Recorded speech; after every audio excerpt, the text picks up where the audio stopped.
जय गुरु जी। जय गुरु जी संगत जी। गुरु जी रहमत चैनल पे आप सभी संगत का स्वागत है। आज का सत्संग बहुत ही प्यारा, बेहद ही खास सत्संग और आप सभी के लिए आज बहुत ही महत्वपूर्ण सत्संग है, क्योंकि सत्संग के माध्यम से गुरु महाराज ने शिवलोक के वो रहस्य साझा करे हैं जो शायद हम में से किसी को अभी तक पता ही नहीं है। और संगत होने के नाते हम सभी का ये फर्ज बनता है कि महाराज के दिखाए हुए रास्ते पर चलें। जो महाराज समझाना चाह रहे हैं, महाराज की बातों को हम स्वीकार करके उन बातों पर चलें। आज का सत्संग साझा कर रहे हैं डॉक्टर नीलम आंटी, गुरु महाराज की पुरानी संगत। आप सभी से अनुरोध करूंगी सत्संग को बहुत ध्यान से पूरा और अंत तक जरूर सुने। इसे बाकी संगत तक के साथ भी जरूर साझा करें। चलिए सुनते हैं आज का सत्संग। जय गुरु जी। जय गुरु जी। शुक्राना गुरु जी का बहुत बहुत शुक्राना अपना सत्संग शेयर करवाने के लिए। देखिए, गुरु जी का जो सत्संग है वो सत्संग ही नहीं, उनकी उस्तत है, यानी उनकी स्तुति है। और हमने शिव पुराण में भी जैसे पढ़ा है, और आई थिंक बचपन से हम लोग ये चीज़ सुनते भी आए हैं अपने पेरेंट्स से भी, और हमें ये सिखाया जाता है कि भगवान की महिमा, उनका गुणगान करना बहुत ज़रूरी है। तो जब हम गुरु जी का गुणगान करते हैं, उनके बारे में बताते हैं, बोलते हैं, तो सबसे बड़ा पाठ कहते हैं वही होता है। जब अपने गुरु के बारे में जब आप पाठ करते हो तो वो सबसे बड़ा पाठ होता है।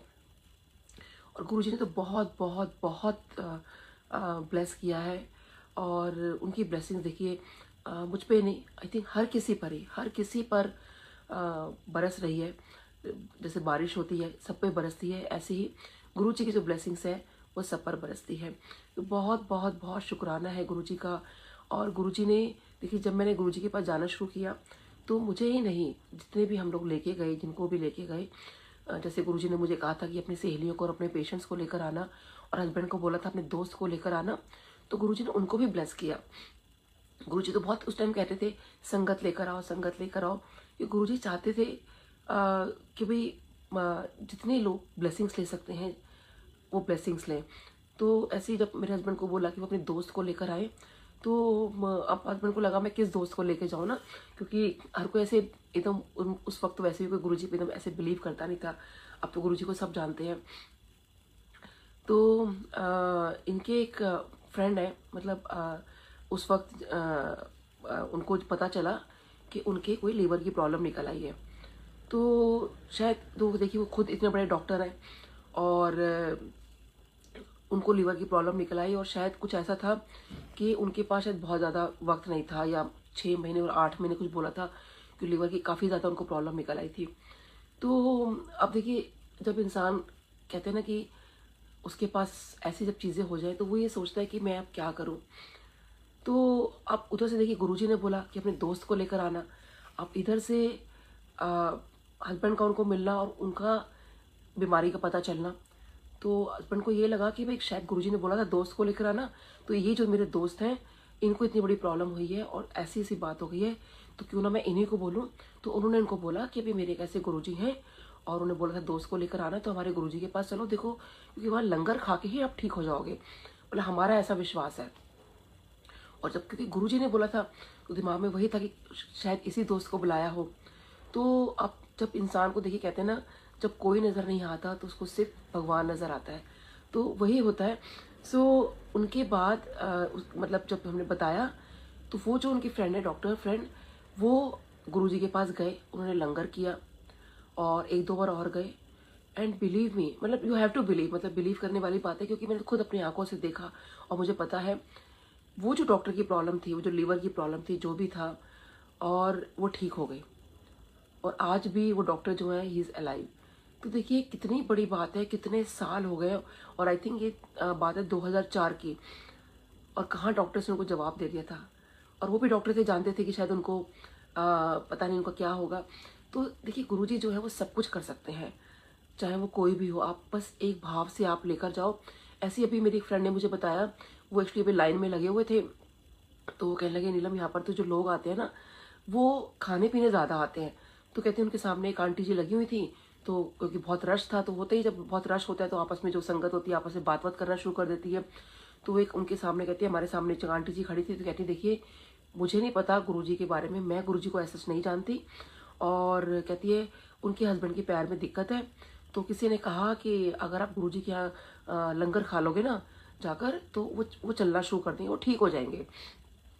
तो कहती हैं कि मैं तो सिर्फ इसलिए यहाँ पर आ गई कि चलो अगर कुछ खाने से अगर उसके हस्बैंड ठीक हो जाते हैं तो ठीक है, हम आ जाते हैं। तो इसलिए वो वहाँ पर आ रही थी, और उसके बाद वो वहाँ लंगर करते रहे।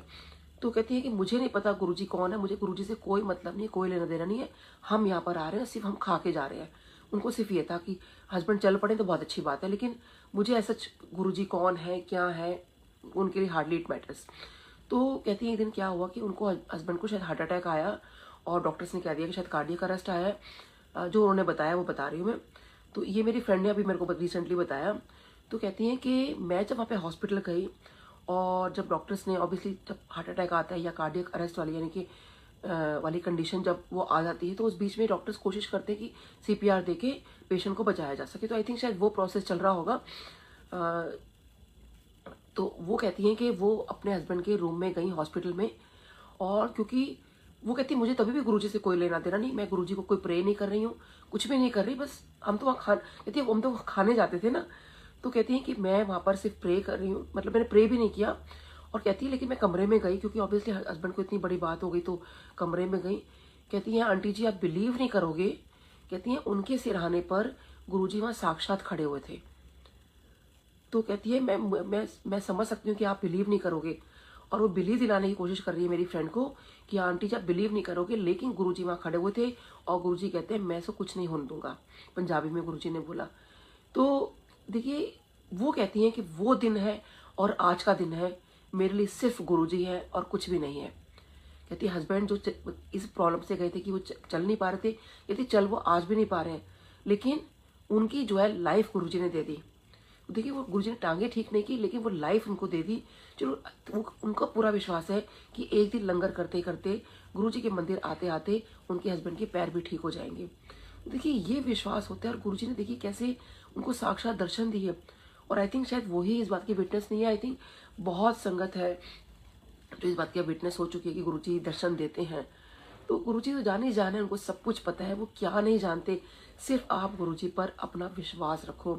देखिए गुरुजी सच में, मैं तो जितना शिव पुराण पढ़ती जा रही हूँ, और जितना मैं गुरुजी को और जानती जा रही हूँ, गुरुजी के सत्संग में और सुनती जा रही हूँ, बिलीव में संगत जी मुझको ऐसा लगने लगा है कि मैंने क्या किया। जब गुरुजी वहाँ पर मौजूद थे, गुरुजी मेरे सामने थे, भगवान मेरे सामने बैठे थे, मैंने कुछ नहीं किया।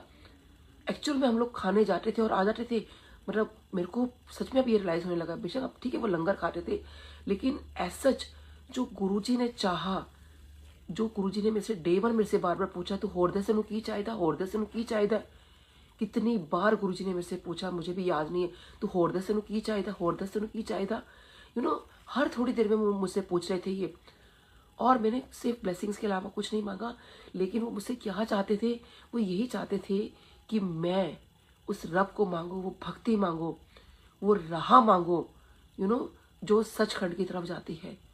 मैं जैसे जैसे चीज़ें पढ़ती जा रही हूँ, मैं जैसे जैसे समझती जा रही हूँ गुरुजी को, कि गुरुजी ने तो मुझे पूरा मौका दिया कि मैं वो चीज़ गुरुजी से मांग लूँ। शायद वो मेरे कर्मों का, कहते हैं ना, क्योंकि मैं बचपन से बहुत रिलीजियस रही हूँ, और शायद पिछले जन्म में भी बहुत, अपने जन्मों में भी रिलीजियस रही होंगी, तभी तो मुझे गुरुजी के दर्शन हुए। क्योंकि शिव पुराण में लिखा है कि जब आपके पता नहीं कितने पूजा यानी जो भगवान का नाम का सिमरन है, कितने आपके जो मंत्र है ओम नमः शिवाय, यू नो कितनी आपकी पूजा पाठ है, जब एक बार आपकी पूरी हो जाती तो भगवान आपको दर्शन देते हैं। तो ये नहीं कि हम आज करोड़ों बार तो कोई भी नहीं कर सकता, उतने हजारों वर्ष की तपस्या हम इस जन्म में कैसे कर लेंगे, है ना। तो उतनी तो आज जो हमारा हम जो ह्यूमन बीइंग है उतनी तो उम्र भी नहीं होती है। तो कहने का मतलब है, इसका मतलब हमारे कितने जो हमारे कर्म है, हमारे पीछे से हमारे कितने जन्म है जो हमारे पीछे से चलते आ रहे हैं, तो शायद उन जन्मों में मैंने कितनी पूजा पाठ की होगी।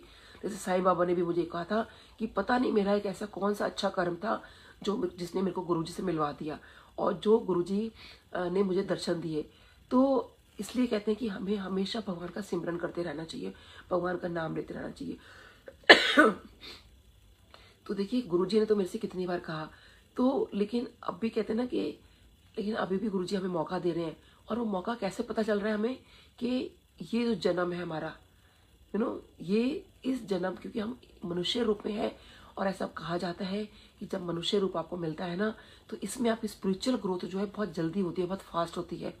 लेकिन जो ऊपर वाली चीज़ें हैं, जो स्पिरिट वर्ल्ड की चीज़ें हैं, वहाँ पर आपकी जो ग्रोथ है वो बहुत स्लो होती है। एक बुक है the laws of the spirit world, तो आजकल सोनिया मल्होत्रा आंटी भी पढ़ रहे हैं उसको। तो देखिए, उसमें गुरुजी ने बात बोली थी, मुझे किसी पुरानी संगत ने ये वाली बात बताई थी कि गुरुजी ने कहा था कि laws of the spirit world पढ़नी चाहिए। तो जैसे जैसे मैं इसको सुनती जा रही हूँ, समझती जा रही हूँ, तो गुरुजी को मैं और जानती जा रही हूँ। हालांकि हम भगवान को नहीं जान सकते, हमारा कोई कहते हैं ना, हम तो जान ही नहीं सकते। जब ब्रह्मा जी विष्णु जी नहीं जान पाए तो हम कैसे जानेंगे ना। लेकिन देखिए, उसमें ये समझ में आता है, और जो शिव पुराण मैंने पढ़ा है और मैं समझने की कोशिश कर रही हूँ, क्यों गुरुजी ने कहा था शिव पुराण पढ़ने के लिए। ऐसे ही योगानंद जी की बुक गुरुजी ने बोली थी, जो मैंने मेरा भारत पे एक आंटी है, वो शेयर कर रही हैं। मैं एक एक लाइन, एक एक शब्द बहुत ध्यान से सुनने की कोशिश कर रही हूँ। अगर आप वाकई इसको सुनेंगे या पढ़ेंगे, आपको वाकई जो गुरुजी ने बोला था ना, कि जब आप ये चीज़ें पढ़ोगे तो आपको समझ में आएगा कि मैं यहाँ क्या करन आया सी, मैं की करदा। ये गुरुजी ने खुद, एक आंटी हैं, उनको ये बात बोली कि अब तुम्हें समझ में आएगा कि मैं क्या हूँ। तो देखिए, शायद हम उस टाइम नहीं समझ पाए, लेकिन आज वाकई मुझे लगता है कि गुरुजी सच में हमें समझने में बहुत देर कर दी आपको। और उस वक्त जो गुरुजी चाहते थे ना, शायद बहुत कम संगत होगी, आई थिंक बहुत कम संगत, जिसने शायद मोक्ष मांग लिया था उस वक्त, या वो चीज़ मांगी गुरुजी से जो गुरुजी चाहते थे। हालांकि देखिए, हमने कितनी संगत से सुना है कि गुरुजी ने यही कहा कि मैं असल चीज़ देने आया था, लेकिन वो असल चीज़ किसी ने नहीं मांगी। तो वो असल चीज़ जो थी, वो गुरुजी का साथ, जैसे नंदी जी ने मांगा था ना, शिव पुराण में लिखा है कि प्रभु मुझे आपका साथ चाहिए। जबकि नंदी जी की जो थी एज थी वो बहुत कम थी, और जब वो भगवान शिव उनके पास आते हैं और कहते हैं तो वरदान मांग, तो कहते हैं कि मुझे हमेशा आपका साथ चाहिए। देखिए, आज भी भगवान शिव की फैमिली साथ में हो या ना हो, लेकिन नंदी जी हर मंदिर में, हर जगह भगवान शिव और नंदी जी हर जगह आपको मिलेंगे। तो ये है जो नंदी जी ने मांगा। तो आई थिंक शायद गुरुजी हमसे यही चाहते थे कि वो भक्ति, वो चीज़ हम गुरुजी से मांगे। और लेकिन देखिए, वो जो भक्ति है, और वो बहुत भाव से होनी चाहिए। और देखिए, गुरुजी जो है ना, वही वाली बात है कि वो तो सब उस टाइम भी देखिए, वो मिरेकल्स कह लो, ब्लेसिंग्स कह लो, अब मैं तो ब्लेसिंग्स बोलूँगी, लेकिन कहते हैं ना कि वो उन्होंने जब तक वो चमत्कार नहीं दिखाए तब तक लोग उनको कोई भी नहीं मानेगा। तो गुरु जी का, आप अगर मतलब कहना सिर्फ यही था कि उनको मानो, उनको उनसे मांगो नहीं। तो लेकिन हम क्या करते हैं कि हम कितना सोचते हैं इस बारे में। हम कहते हैं कि नहीं, हमारे तो फादर, हम उनसे नहीं मांगेंगे तो किससे मांगेंगे। मेरा यहाँ ये कहना है कि आप अपनी अरदास लगाओ, अपने जो बोलना है उनको बोलो, लेकिन उन पे सब कुछ छोड़ दो कि गुरुजी मेरी ये बात है, आप देख लो। वैसे तो देखो, हम उन पर अगर सब कुछ छोड़ देंगे ना, तो उनको सब कुछ पता है कि मुझे क्या देना है और क्या नहीं देना। तो इसलिए हम क्यों इतना टेंशन लेते हैं, क्यों लाइफ में इतना करते हैं। हालांकि मैं ये नहीं बोलूँगी टेंशन नहीं होती। देखिए, मैं भी आप तरह की एक ह्यूमन बीइंग हूँ। सारी वो सब चीज़ें, इमोशंस, वो सब चीज़ें, हर तरह से जो लोग हमारे साथ करते हैं, बहुत सारी चीज़ें होती हैं, वो सब कुछ मेरे साथ भी हुआ है, और हो रहा है, होता भी रहेगा। वो सब चीज़ें लोग करते हैं। तो मैंने सिर्फ अब बहुत कोशिश कर रही हूँ कि मैं गुरुजी पे सब कुछ छोड़ दूँ। जब गुरुजी देखने वाले हैं हमारे, सब कुछ करने वाले हैं, आप कबीर जी के दोहे सुनो। गुरुजी कबीर बाणी बहुत चलाते थे, तो पहले तो खाली मैं सुन लेती थी, मुझे बहुत अच्छे लगते थे, लेकिन अगर आप एक एक मीनिंग उठा के उनका देखो तो कितना गूढ़ मतलब है। कबीर जी के बारे में आप पढ़ो, कितना कितना लोगों ने उनको सताया, लेकिन वो फिर भी निकल कर आ गए हर चीज़ से। तो अगर सोचो कि गुरुजी हमें क्या सिखाने आए, तो गुरु नानक देव जी हमें क्या सिखाने आए, तो कहने का मतलब यही है, साईं बाबा जी ने हमें क्या सिखाया। जितने भी हमारे, कोई भी धर्म के आप, कोई भी रिलीजन के आप, कोई भी धर्म गुरु देख लो, कोई भी हमके गुरु देख लो, तो हमें क्या सिखाने आए कि उस रब को, उस परमात्मा को, सबका मालिक एक, और वो आप सिमरन करते रहो। जब आप सिमरन करते रहते हो ना, तो आपकी अपनी परेशानियां अपने आप धीरे धीरे खत्म होने लगती हैं। और हमें इस जिंदगी को जी के नहीं जाना, हमें ये जो भव सागर है, हमें बेसिकली इसको पार लगाना है। तो भव सागर तो देखिए वही पार लगा सकते हैं। हम ना इफ एंड बट्स करना ना, आई थिंक बिल्कुल हमें छोड़ देना चाहिए। और हमें नहीं सोचना चाहिए कि हम क्या कर रहे हैं क्या नहीं कर रहे। देखिए हम धरती पे आए हैं, हमें ये सोचना है कि गुरुजी हमें मिल गए हैं, इससे बढ़िया कोई बात नहीं। आप मानोगे, आप सच में, आप अगर कहते हैं ना कि गुरु से सच्चा प्यार करो, बिलीव में संगत जी, आप सच में उस अगर प्यार में गुरुजी के प्रति बह जाओगे ना, तो वो आपको सच में पता भी नहीं चलने देंगे कि आप जो है कहाँ से कहाँ वो आपको ले जाएंगे। क्योंकि जैसे लॉज ऑफ स्पिरिट वर्ल्ड में भी बताया जाता है कि 7 रेल्म्स होते हैं। तो जो 7, छठा और 7वां बहुत अच्छा माना जाता है, उसमें जो बताया जा रहा है। देखिए, और 7वें के ऊपर मतलब खैर भगवान, उसमें भी बहुत सारी चीज़ें होती हैं, there are so many things. आप वो बुक हो सके तो ज़रूर पढ़िएगा। तो देखिए, वो जो सचखंड है, मेन मतलब है कि जो सचखंड है जहाँ मोक्ष की प्राप्ति है, तो वो आपको मिलता है, शिवलोक आपको मिलता है। और जो जैसा सायुज्य भक्ति का मतलब होता है कि जो जिसको मानता है, यानी कि आप कृष्ण जी को मानते तो आपको गोलोक धाम मिलेगा, विष्णु जी को मानते तो आपको वैकुंठ धाम मिलेगा, शिव जी को मानते तो शिवलोक मिलेगा।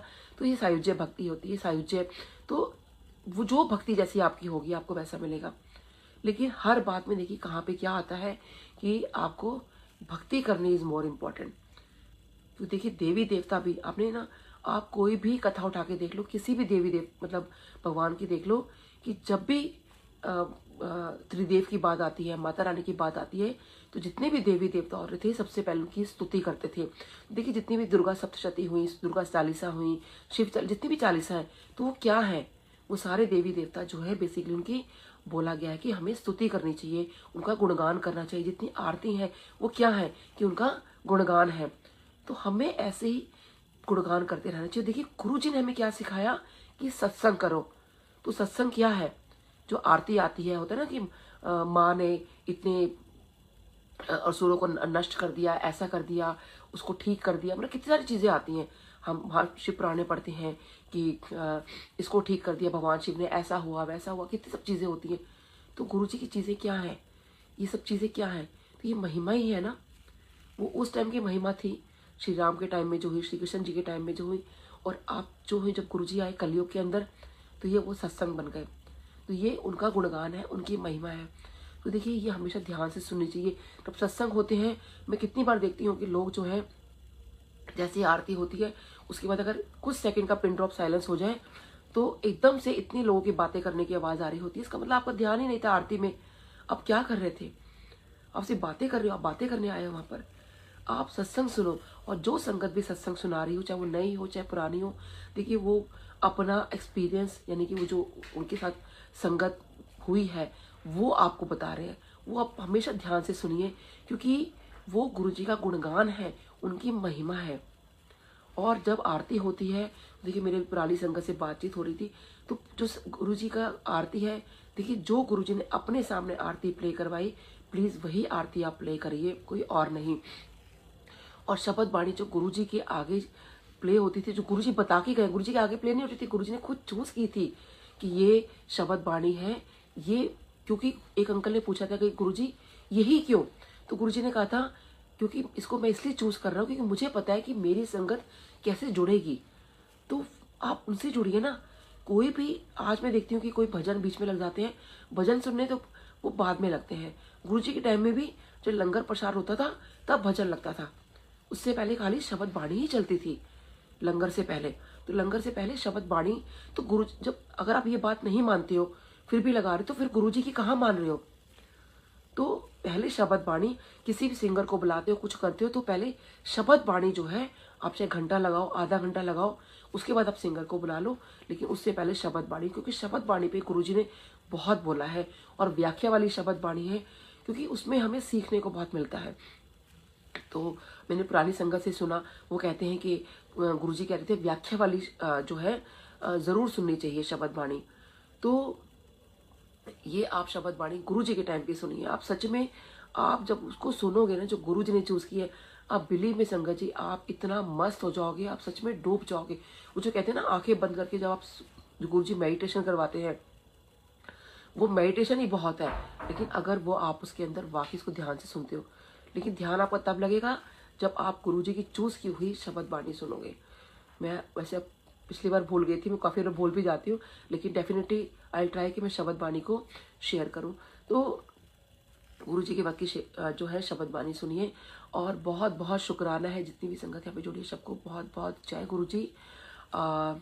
कोई गलती हो गई हो तो मैं इसके लिए क्षमा प्रार्थी हूँ। कई बार बताते हुए कुछ बोलते हुए बहुत सारी गलतियाँ हो जाती हैं, तो इसके लिए मैं क्षमा प्रार्थी हूँ वंस अगेन। और जय गुरु जी, शुक्राना गुरु जी। शुक्राना गुरु महाराज, बहुत बहुत शुक्राना। Thank you so much aunty, इतना प्यारा और इतना भावपूर्ण सत्संग सुनाने के लिए और हम सभी संगत का मार्गदर्शन करने के लिए। उम्मीद है आज के सत्संग के माध्यम से संगत जी आपके बहुत सारे अनसुलझे सवालों के जवाब जरूर मिले होंगे, क्योंकि यही कोशिश रहती है कि पुरानी संगत के माध्यम से हम गुरु महाराज को और अधिक जान पाएं, उनके और अधिक करीब आ पाएं। इसी कामना के साथ जय गुरु जी, शुक्राना गुरु महाराज।